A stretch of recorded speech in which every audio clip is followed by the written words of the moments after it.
And now it's time for another edition of What Would Jello Do? Okay, I know this one may wind up getting me canceled, boycotted, shunned, shamed, condemned, and everything else, but there are certain facts here that need to be said. Criticizing Israel does not make someone an anti-Semite. Criticizing Israel's government does not make anybody anti-Israel. And pointing out that Palestinians are people too, and Palestinians have human rights too, does not make somebody a supporter of Hamas. Any more than that tiny minority who really did support Hamas and their terrorist atrocities on October 7th or yelled anti-Semitic slurs and threatened innocent Jewish human beings has done one damn bit of good to end the fascist apartheid oppression of the Palestinian people. Congratulations, Hamas. You've sent your own cause so far back, Gaza and its people will never, ever recover. And by the way, fuck you. Not everybody wants to be dragged in to be another martyr for you, okay? And if you really think Hamas is cool, try living under their bloody, fanatic religious dictatorship, especially as a woman.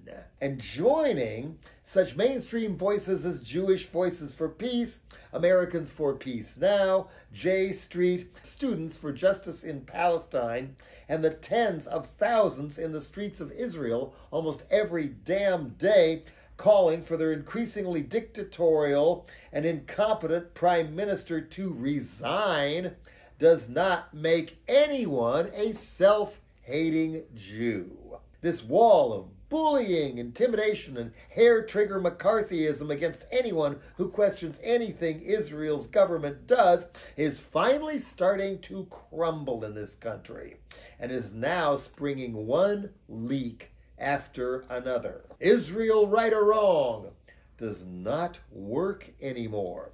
That went out the window long ago in Canada and across the ocean. The American Israel Public Affairs Committee, otherwise known as AIPAC, was once a respectable organization. Now they're just powerful and totally in the grip of the more and more extreme Israeli far-right fanatics.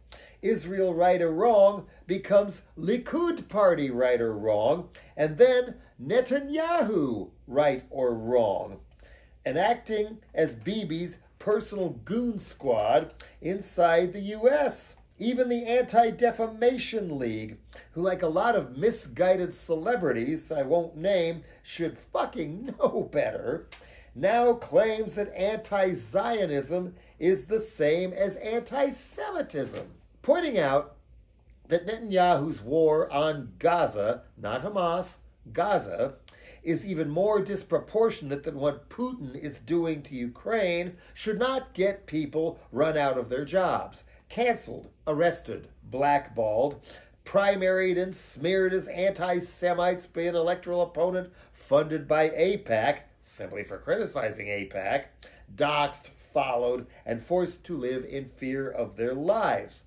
Ivy League presidents are being run out for being insufficiently pro-Israel. What does pro-Israel even mean now, anyway? Not pro-Netanyahu. If you want Israel to survive, for crying out loud, look at what's right in front of you. Netanyahu has gone mad. The whole world demands a ceasefire. Even Biden finally calls for a ceasefire. International Criminal Court has issued an arrest warrant for Benjamin Netanyahu. But like Putin, Bibi's slaughter goes on and on and on until total victory. The only total victory he really cares about is his own power. So desperate to be dictator for life, he's been systematically trying to destroy Israel's Supreme Court for years. So desperate to stay out of jail, he's gotten in bed with extreme right-wing fringe parties, too insane even for him until now. And what did they get out of him? To join the Likud party's coalition this time around and save his ass? Nothing but the most powerful jobs in the Israeli cabinet. Defense Prime Minister is now, I hope they get all these names right, Yoav Gallant, who also a hot-headed ex-general who is also wanted by the International Criminal Court now, says, no electricity, no fuel, no water, no food. We are fighting human animals. That's what he says. Itamar Ben-Gvir is National Security Minister. His party is the Jewish National Front, and he himself is a settler and has a long record of acting as a defense attorney for thugs and violent settlers, and has pulled guns in all kinds of fights himself. And now he says he wants all Arab citizens expelled from Israel and all Gazans expelled from Gaza. Israel has about 10 million people now, and over 2 million of Israel's citizens are Arabs. They're not part of Intifada, amazingly. They're lawyers, they're doctors, they're mainstream people with jobs who want to remain citizens of Israel and participate in that economy and all. And hey, maybe even live in peace. Another one who wants all Arab citizens expelled, Bezalel Smotrich, of the religious Zionist party, who was running around a while back with his map of Greater Israel, including all of Jordan. Quote, there is no Palestinian history. There is no such thing as Palestinians. There is no such thing as the Palestinian people. Avigdor Lieberman, too. Recently, defense minister, finance minister, and more, out of the coalition for now, but he too has long said we got to expel all Arabs, bomb all places of businesses in Ramallah and the West Bank. Quote, there are no innocents in Gaza. Tell that to little kids whose legs are gone. He's even proposed blowing up the Aswan Dam in Egypt because they were too close to the Palestinian Authority. Doesn't this smell a little like a bunch of white supremacists? Meanwhile, in the illegally occupied West Bank, the settlers have gone ballistic too. Right on cue, when the white power guys took the cabinet, settler violence has just gone up, up, up, even more since October 7th. West Bank is on fire. Settlers are running amok like the Ku Klux Klan. Violent attacks, land seizures, demolishing people's homes without warning in the middle of the night, then even torching their cars as they try to flee with the family still inside. Sometimes even sending a bill later if they can find them for the cost of destroying their own homes and taking their property. Hundreds of Palestinians have been killed by settlers since October 7th, with the Israeli Defense Force just standing by when they don't actively pitch in to help the settlers. Government issued 7,000 automatic weapons to the settlers after October 7th, anything to protect their right to shop at their malls with their AK-47s and their AR-15s strapped across their backs. And who does Netanyahu put in charge of West Bank's settlement policy? Bezalel Smotrich. The last time Netanyahu blew through America, he was seriously pitching a plan to, quote, thin out Gaza, and expel all survivors to neighboring countries, as if the Egyptians would ever agree to this. Pitching this plan to both Republicans and Democrats in a series of private meetings.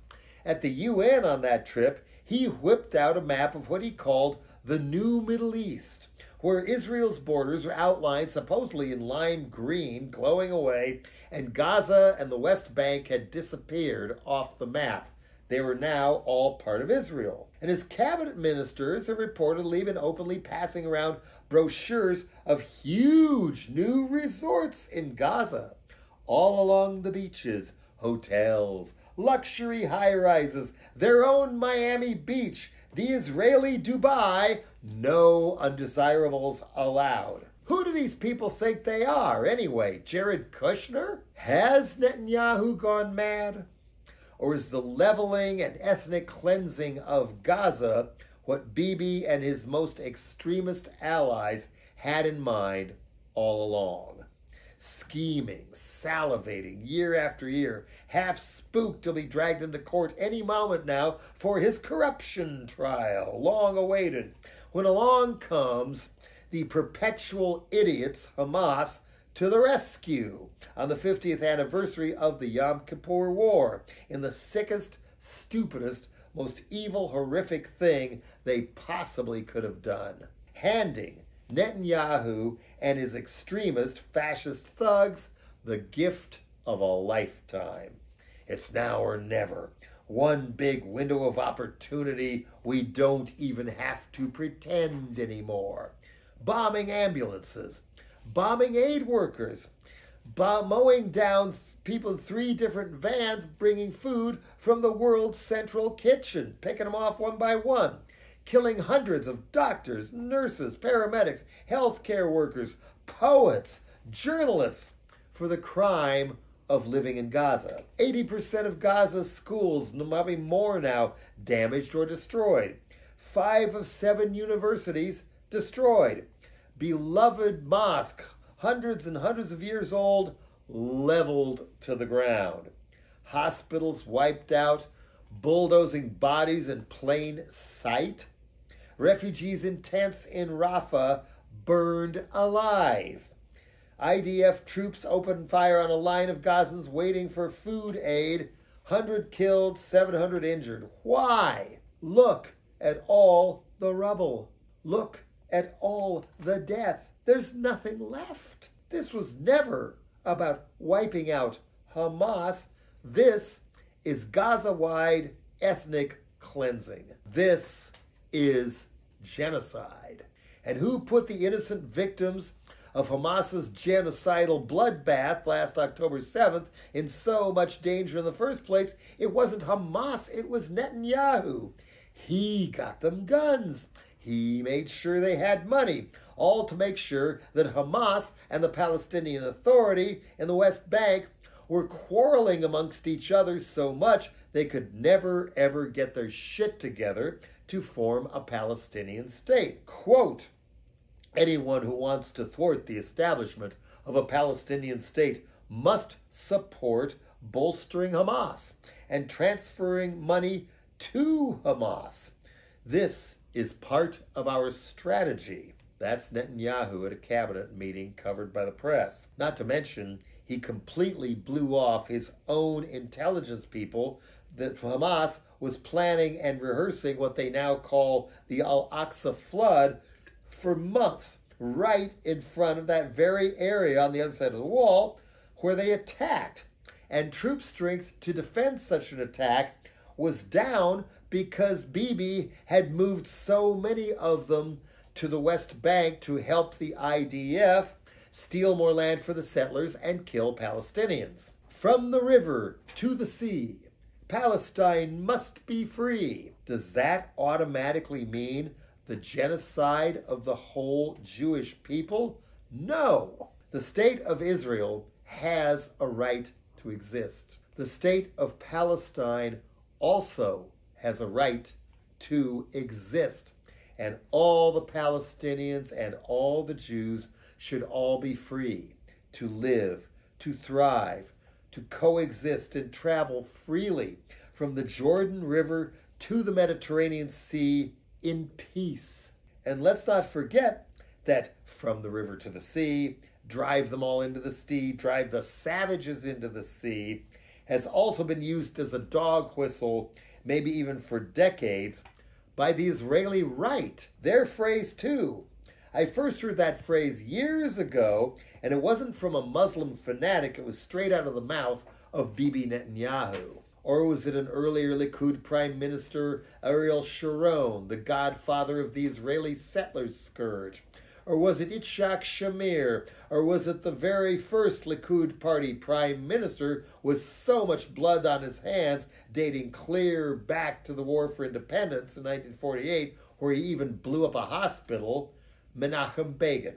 Sadly, this phrase, this attitude, traces all the way back to the beloved father of Israel, David Ben-Gurion, when he said, quote, "We must expel the Arabs and take their place." not live in peace as neighbors, take their place. Hardened, I'm sure, in his case by the 1948 invasion of Israel by Egypt, Transjordan it was called then, Syria, and even people from Iraq the morning after Israel became independent from Britain.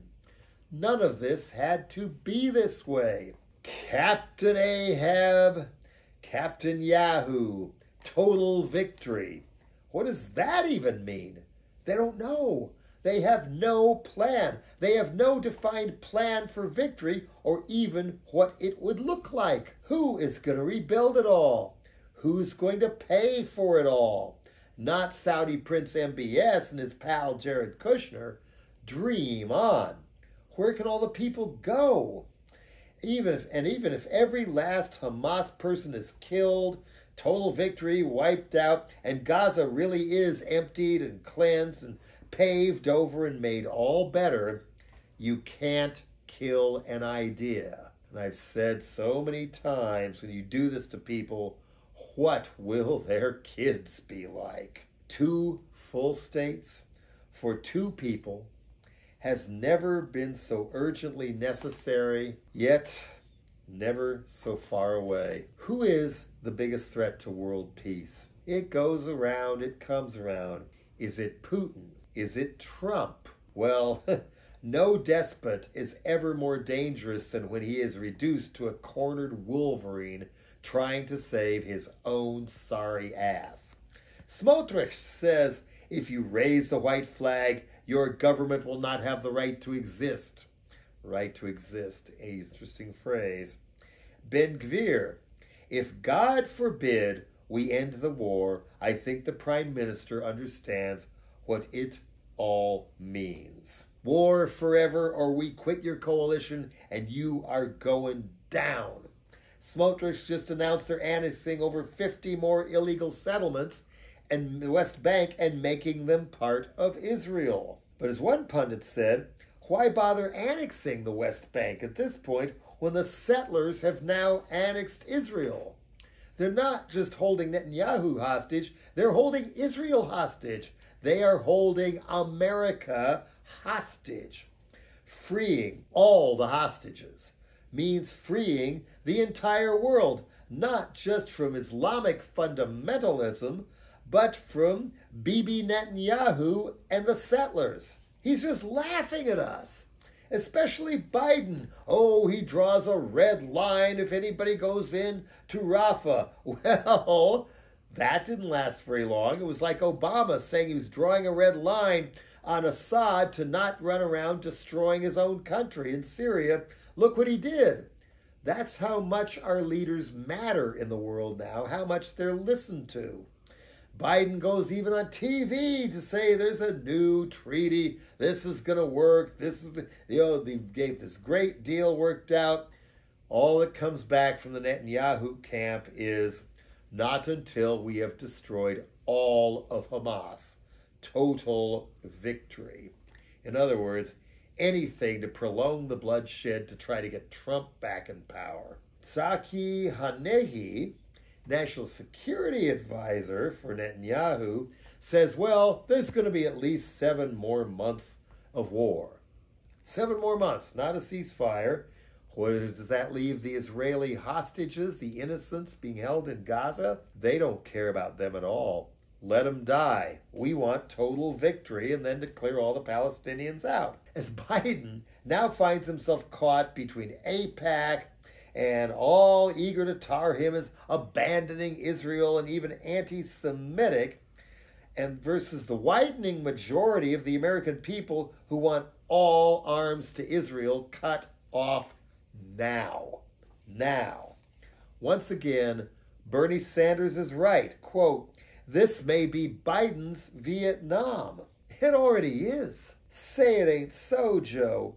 Whatever you do, don't let yourself turn into Hubert Humphrey. Lyndon Johnson's vice president, who got dropped in at the last minute because of the murder of Bobby Kennedy, among other things, to be the Democratic nominee for president, and he would not cross his boss about Vietnam. No matter how many gauntlets he'd had to walk of people protesting the Vietnam War, how many people wanted peace, and when it gets everything Humphrey had worked for his whole life, he absolutely would not budge, allowing himself to be outflanked by tricky Dick Nixon, who claimed he had a secret peace plan to end the war, which of course he didn't have at all. He escalated it and escalated the war on the American people at the same time. Thanks, Humphrey. You could have stood up for something. That's what happens. And Bernie is right to fear that this is going to be consuming Biden as well. And no, Netanyahu is not Hitler. Let's get real here. He's much more like Milosevic. Take the blinders off, Joe. The anti-war protests and the worldwide boycott movement are only going to keep growing and growing and growing, and they're just getting started.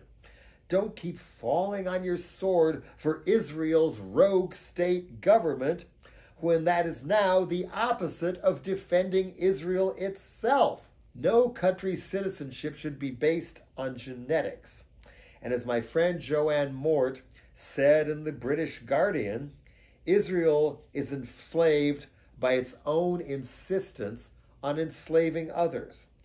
Unless Palestine is free, Israel will never be free. A while back, my band, Autonomous School of Medicine, put out this album, which is mainly an anti-austerity concept album, called White People and the Damage Done. And there's a song in here called The Middle East Peace Process. I'd like to close with this.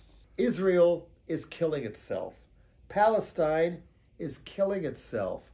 Counter terror with genocide. You don't feel safer, do you? Avenge revenge with more revenge. Avenge of revenge with more revenge. More revenge, more revenge, more revenge. Someday will people here and people there finally find the courage to live in peace?